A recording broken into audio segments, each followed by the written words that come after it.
Herkese merhaba arkadaşlar. Bugün sizlerle Ninja Arashi 2 ikinci bölümü oynuyoruz. Arkadaşlar, her sezon 20 bölümden ibaret.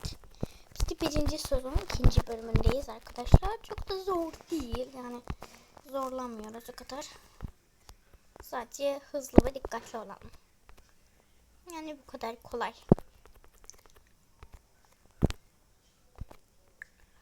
Şimdi şunları da öldürdük. Devam edelim.